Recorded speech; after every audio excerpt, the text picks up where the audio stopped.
की बात है। एक छोटे से गांव में दो भाई रहते थे। एक बहुत ही अमीर व्यापारी था और दूसरा एक गरीब लकड़हारा। माँ, मुझे भूख लगी है। हाँ बेटा, पिताजी को आने दो, वो लकड़ी बेचने शहर गए हैं। आज जरूर लकड़ियों की बिक्री हुई होगी। आज भी तुम खाली हाथ लौट आए? तुम्हारे लकड़ियां ना बेचने के कारण हमारा बच्चा भूखा रहता है। पिताजी, मुझे भूख लगी है। सुबह से मैंने कुछ नहीं खाया। अपने बच्चे को इस तरह रोते हुए देख लकड़हारा दुखी हो गया। उसने सोचा कि क्यों ना अपने बड़े भाई से थोड़े पैसे उधार ले लूं। मेरे भैया मुझे जरूर मदद करेंगे।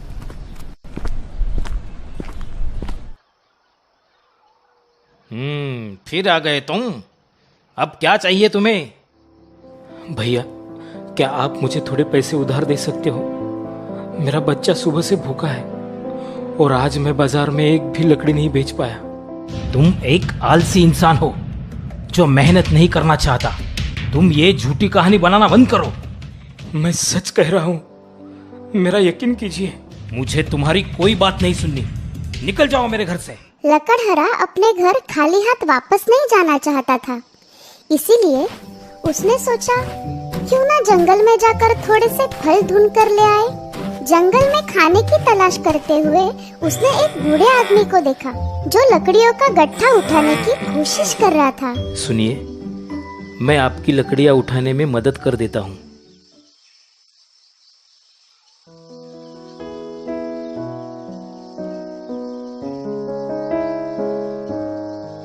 क्या हुआ? तुम इतने चिंतित क्यों लग रहे हो बेटा? मेरा बच्चा भूख से रो रहा है और मैं आज एक भी लकड़ी नहीं बेच पाया। इतनी मेहनत करने के बावजूद भी मैं अपने परिवार को भरपेट खाना नहीं खिला पा रहा हूँ। लकड़हारे की कहानी सुनकर उस बूढ़े आदमी को बहुत ही दुख हुआ। उन्होंने लकड़हारे की मदद करने की सोची। शुक्रिया बेटा, मेरी मदद करने के लिए। मेरी मदद करने के बदले में तुम्हारे लिए मैं कुछ करना चाहता हूँ जिससे तुम भविष्य में बहुत ही तरक्की करोगे।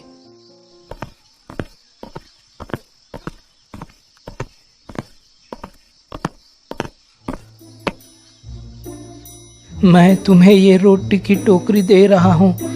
इसे बोनों के घर पहुँचा दो जो कि घने जंगल में रहते हैं। इस रास्ते से तुम आगे जाओ, तुम्हें 3 फल के पेड़ दिखाई देंगे। जैसे ही तुम और आगे बढ़ोगे तुम्हें एक छोटा सा घर दिखाई देगा। वो घर 2 बोनों का है। तुम्हारे हाथ में ये रोटी देखते ही वो तुम्हें तुम्हारी एक इच्छा पूरी करने का वरदान देंगे। तुम उनसे जादुई चक्की मांगना। जादुई चक्की? हाँ, वही तुम्हारे तकलीफों को दूर करेगी। लकड़हारे ने बूढ़े आदमी का शुक्रिया अदा किया और बोनों के घर के लिए निकल गया।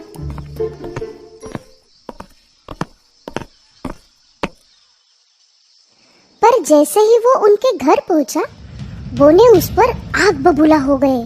कौन हो तुम और तुम्हें क्या चाहिए? हमारे घर से चले जाओ। मैं गलत घर आ गया। यहाँ एक व्यापारी रहता है, मैं उनके घर जाना चाहता था। रुको, इसके पास रोटी की टोकरी है। ये टोकरी तुम हमें दे दो।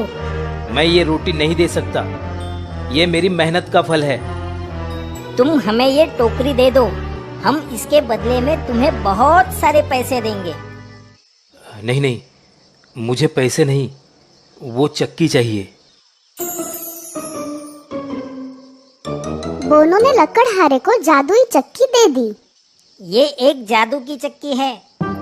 इससे तुम कोई भी खाने का पदार्थ प्राप्त कर सकते हो।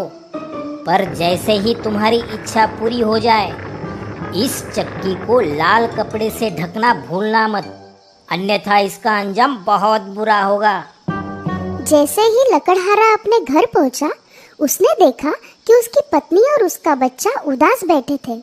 बिना समय गवाए उसने जादुई चक्की से थोड़े से चावल की मांग की। मुझे मेरे और मेरे परिवार के लिए चावल चाहिए।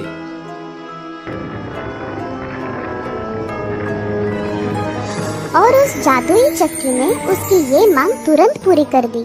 लकड़हारे के पूरे परिवार ने खुशी खुशी भरपेट खाना खाया। जादुई चक्की की मदद से लकड़हारे ने काफी अनाज का उत्पादन किया और हर रोज पास के बाजार में जाकर बेचने लगा। उसने अनाज बेचकर काफी पैसे कमा लिए, अपने लिए एक बड़ा सा घर बना लिया और हंसी खुशी से उसका परिवार वहाँ रहने लगा। लकड़हारे के बड़े भाई से उसकी तरक्की देखी नहीं गई।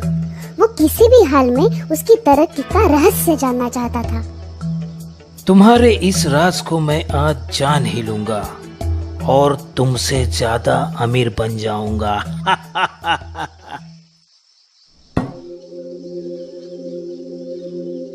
ए जादुई चक्की, मुझे 5 बोरी चावल दे दो।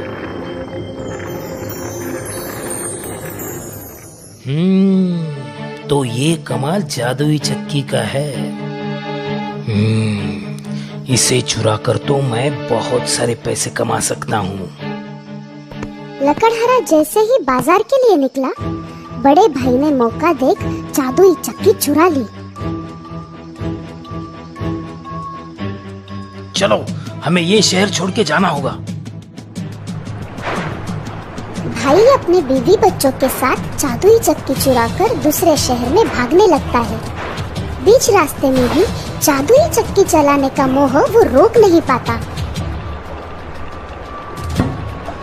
बड़े भाई ने अपनी आंखें बंद की और जादुई चक्की से नमक मांगा। तुरंत उसकी मांग पूरी हुई, पर नमक का ढेर बढ़ता गया और उसे इस बात का पता नहीं था कि चक्की को कैसे रोका जाए। आखिरकार नमक के ढेर में उसे और उसके नाव को डुबो